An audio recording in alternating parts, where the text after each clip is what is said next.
¿Qué tal? En esta presentación estaremos hablando sobre el turismo para personas con discapacidad. La discapacidad es un término general que abarca las deficiencias, las limitaciones de la actividad y las restricciones de la participación.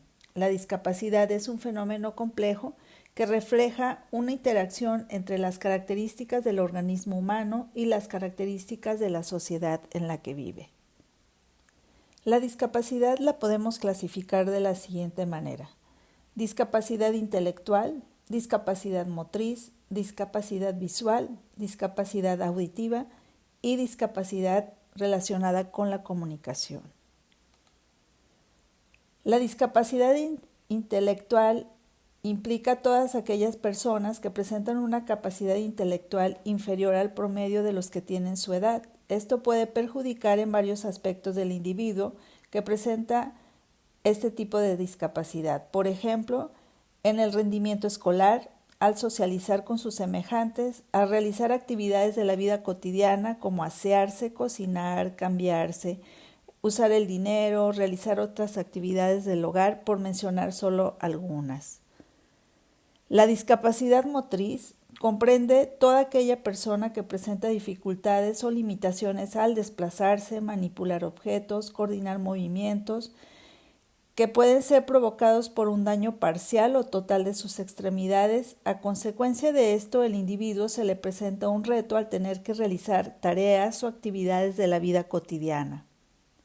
La discapacidad visual es la pérdida total de la visión o la debilidad visual, personas, por ejemplo, que solo ven sombras o bultos, y otras limitaciones que no pueden ser superadas con el uso de lentes.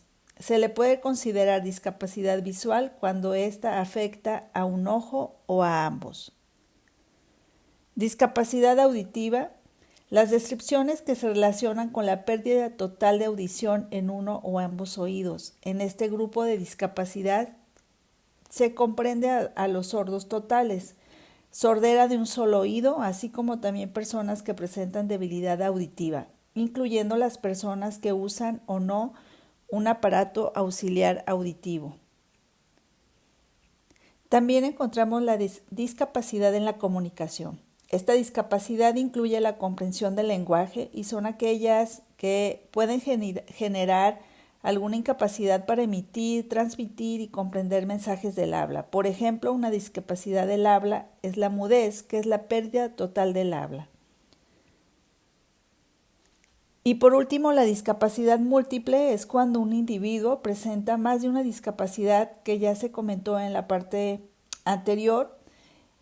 Por ejemplo, una persona puede presentar síndrome de Down con debilidad visual y sordera en su oído izquierdo.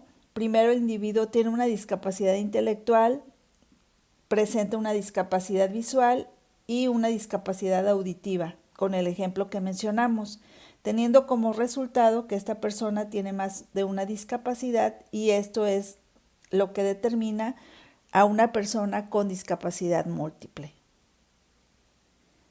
Ahora vamos a hablar del turismo inclusivo, que es esta modalidad que busca integrar a la vida comunitaria a todos los miembros de la sociedad, independientemente de su origen, de su actividad, de su condición socioeconómica o de su condición física o mental.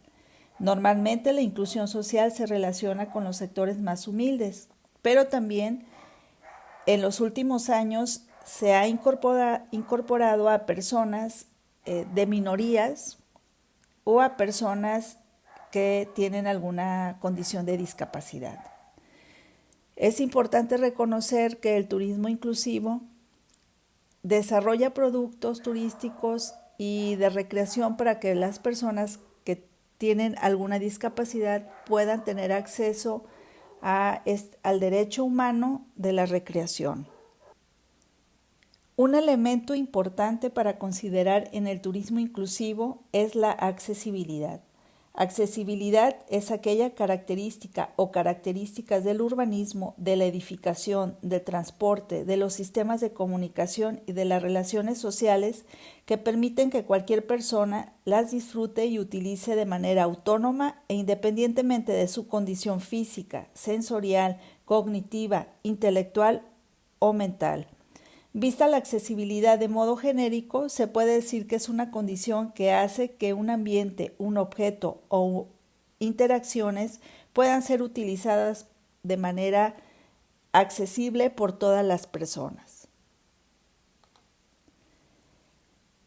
A manera de conclusión, podemos decir que conocer sobre la discapacidad de las personas es esencial para construir una sociedad inclusiva, justa y empática. Este conocimiento nos permite derribar prejuicios, reconocer la diversidad humana y promover la igualdad de oportunidades.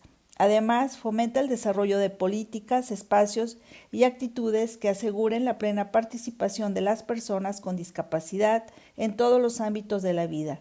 Solo a través de la comprensión y la sensibilización podemos garantizar el respeto de sus derechos y contribuir a un entorno en el que todos podamos vivir y prosperar juntos, incluyendo la actividad turística.